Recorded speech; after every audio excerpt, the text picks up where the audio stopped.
হায়রে মায়াদের জীবন ফেসাল সামলাইতে সামলাইতে জীবনটা হয়ে যায় হরেশ পাথর। কেন বলছি জানো?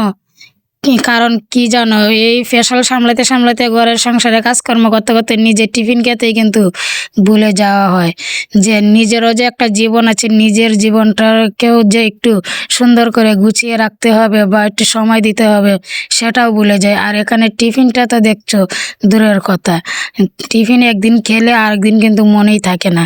কারণ এই যে সংসারে কাম করতে করতে যে সব ফেসাল সামলাইতে সামলাইতেই কিন্তু হয়ে যায় অনেকটাই দেরি।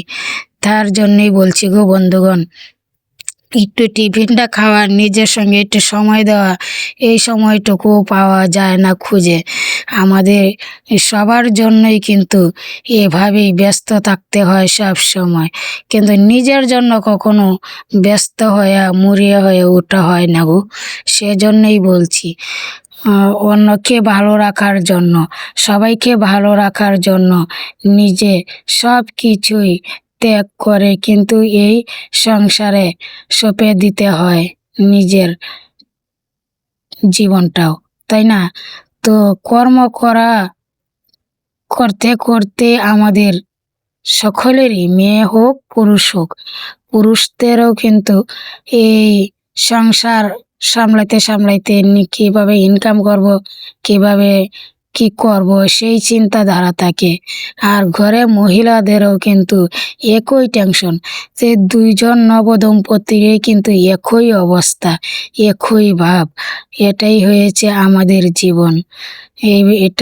এভাবেই আমাদের জীবনযাত্রা, জীবনের যুদ্ধের সঙ্গে লড়াই করে চলতে হয়।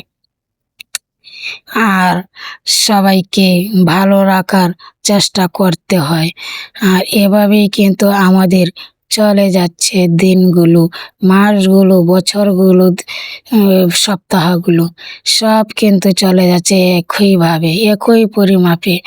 কিন্তু দেখো, আমাদের নিজের জন্য কিন্তু হয়তো একটু সময় পাই না, যে একটা সপ্তাহ, একটা দিন বা একটা মাস নিজেকে টাইম দেব, সেটা হয়ে ওঠে না। এটাই হয়েছে আমাদের জীবন। নবদম্পতি ধনুজনের ক্ষেত্রেই বলছি, শুধু মেয়েদের না, ছেলেদেরও কিন্তু এমন হয়ে থাকে। তো আর কি বলবো, তো এর নামই হয়েছে আমাদের জীবন যাত্রা। তো আমার কথাগুলো হয়তো একটু আওড়া বাওড়া লাগছে, তবু তোমরা একটু কমা দৃষ্টিতে দেখো।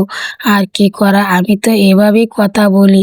তোমরা তো জানো যে আমি তো ঠিক করে সুন্দর করে গুছিয়েও কথা বলতে পারি না, তবু একটু চেষ্টা করি আর কি তোমাদের সঙ্গে কথা বলার। কারণ একটু কথা না বললে আমারও ভালো লাগে না।